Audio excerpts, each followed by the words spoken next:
Sabay-sabay natin alamin ang mga kaganapan na nangyayari sa ating bansa.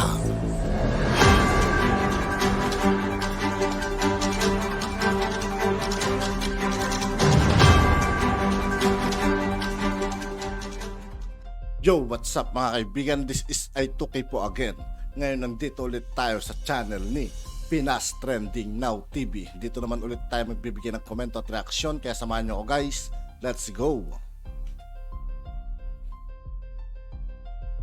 Di ba kahapon nabalita ito?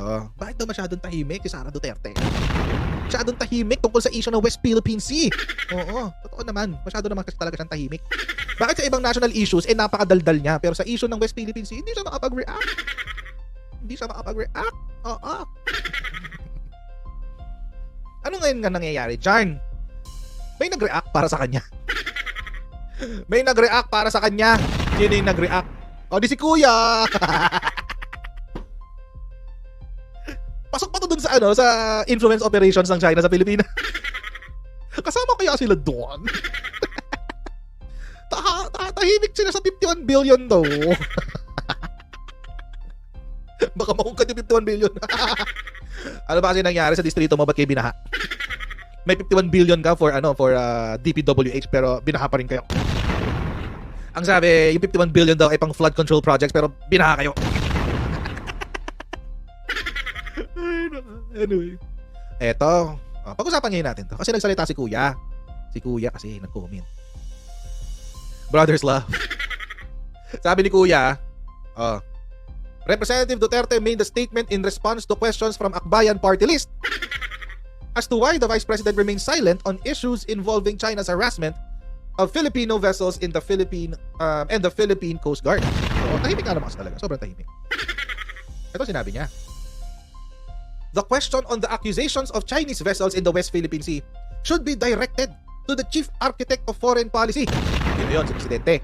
The Secretary of National Defense and the Secretary of Foreign Affairs. It's not the job of the Vice President or the Secretary of the Department of Education to demonize China. Wow! Or any country for that matter. We can see this task is your assignment. May ganun pa. May ganun pa siya. Alam niyo, maniniwala na sana ako kung di niya sinabi yung demonize China. Maniniwala sana ako kaso sinabi niya yung demonize China. Eto ngayon, mga kochero, gives the impression that parang meron lang siyang gustong i-please. Ano kasi ibig sabihin? Parang meron lang siyang gustong matuwa sa kanya. Or parang meron siyang gustong pinaparinggan. Ganon. Parang kailangan niyang isingit yung parte ng demonize China. Kasi pwede naman niyang hindi sabihin yung demonize China. Pwede niyang hindi sabihin yan. Kaso sinabi.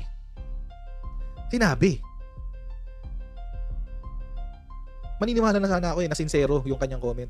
Kaso biglang meron demonize China. Pwede naman niyang sabihin, it's not the job of the VP and the Secretary of Education to comment about China or any country for that matter. Pwede naman yun, di ba? Pwede naman yun eh. Yung kasi yung issue. The issue is the silence of VP Sara. So, pwede mong sabihin na it's not the job of the Vice President to comment or to talk or to make a statement about China. Pero meron talagang ganyang klase. To qualify na dinidemonize lang ang China. Parang merong ibang nagbabasa na kailangang matuwa sa kanyang statement. Ganun yung dating eh. Ganun yung dating.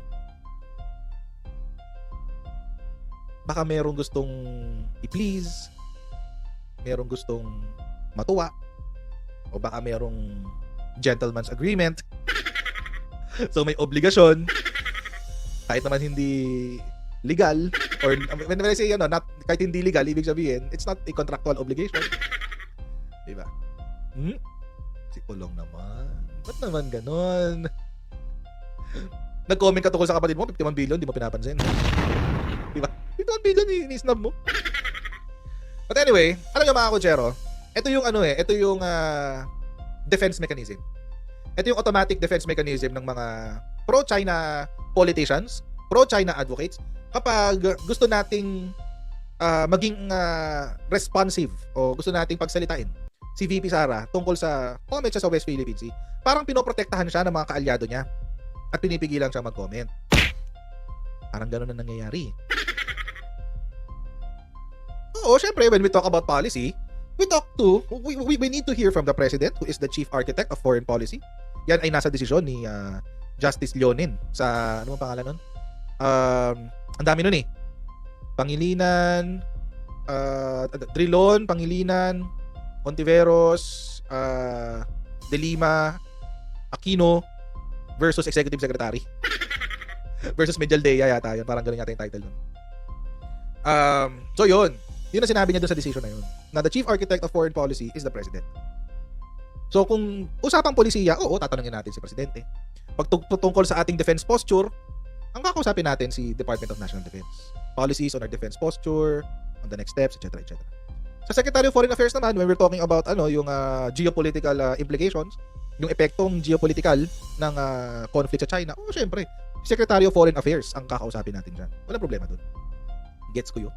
Gets namin yun. Gets ko yun. Ako pa ba? Gets ko yan. Kaso hindi yun ang tinatanong namin eh. Ako personally, hindi yun ang tinatanong ko. Ang gusto kong malaman, bilang pangalawang pangulo ng Pilipinas, na posibleng maging pangulo ng Pilipinas sa 2028, anong posisyon mo sa China at West Philippine Sea? Yun ang walang sagot. Yun ang walang sagot. Itong sinabi ni Pulong Duterte is not responsive to the question. Pag umattend ka ng klase namin sa law school, pag ganyan ang sagot mo sa dean namin, yun ang sasagot sa'yo. Your answer is not responsive to the question. Please rephrase. Ganun yun. Tapos, nakatayo ka na ng 30 minutes. Ganun doon. Oo. Patay ka. It's not responsive to the question.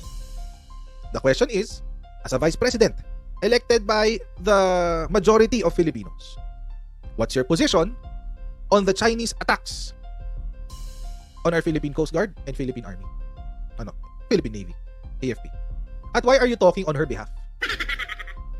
Congressman Duterte. Bakit hindi mo pagsalitain yung kapatid mo? Sa ibang issue, nakakapagsalita siya eh. Sa issue ng ICC, nagsalita siya. Sa issue ng amnesty, nagsalita siya. Sa issue ng I'm not a problem to be solved, nagsalita siya. Sa issue ng confidential funds, nagsalita siya. Sa issue ng, ang dami niyang kinomentahan kung saan nagsalita siya. SMNI, nagsalita siya. Nagpunta pa siya sa rally, di ba? Tapos ito, hindi siya makapag-comment.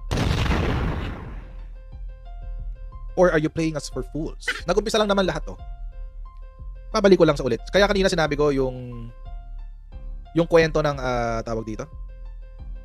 Yung kwento kanina nung kay Harry Roque. Yun yung pundasyon ng mga pag-uusapan natin today. Kasi lahat ito nag-umpisa dito sa issue na to. The Chinese official said there was already an understanding with the previous Duterte administration that the Philippines would not bring in large-scale building materials to Ayungin Shoal.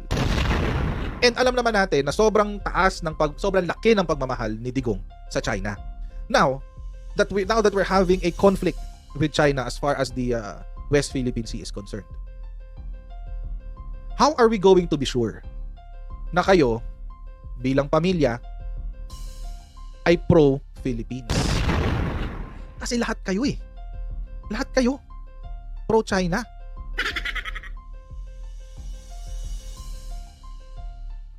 Lahat kayo eh. Wala man lang kayong tinabi para sa Pilipinas. Lahat kayo. And you're bringing people to hell with you.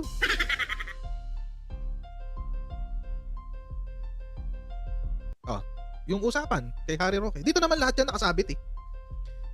Alam niyo ba't kami nagtatanong sa comment ni VP Sara?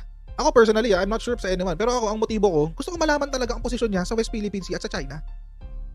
Dahil ako, personally, parang ayoko na uli maghalal ng Duterte. Dahil, hindi, ito eh, ayan yung problema, ayan yung problema.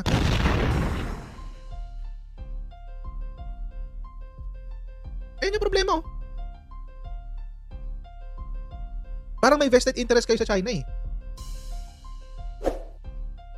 Itong meeting na to, mga kotsero, was in 2023. This is the same time kung saan binuksan yung school na ipinangalan sa tatay ni Digong. Sa nanay pala ni Digong. Ito yun. Tapos gusto nyo maniwala kami na para sa Pilipinas talaga kayo? na hindi nyo man lang kayang rendahan yung mga tao nyo?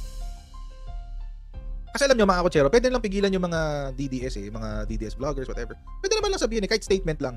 Kampihan naman natin yung Pilipinas pagdating sa issue ng China. Pwede yun Mahirap ba yun? Mahirap yun kung may vested interest ka. Kung may interest ka doon sa China, mahirap gawin yun. Pero kung wala kang problemahin. Wala kang problemahin dyan. Kaso mukhang may interest Mukhang may vested interest kasi. Kaya naghahanap ang taong bayan ng saan ka ba talaga? Duterte, saan ka ba talaga, Sara? Parang dito sa admin natin ngayon. Saan ka ba talaga? Kay Marcos ka ba o sa tatay mo? Saan ka ba talaga? Sa administrasyon ka ba o sa mga kapatid mo? Tapos na. At yun nga po mga kaibigan, dito po nagtatapos ang ating reaction video. Muli ako po si I2K ng Sundalo ng Dunggalo. Maraming salamat sa patuloy na pagsuporta. Yeah, peace out.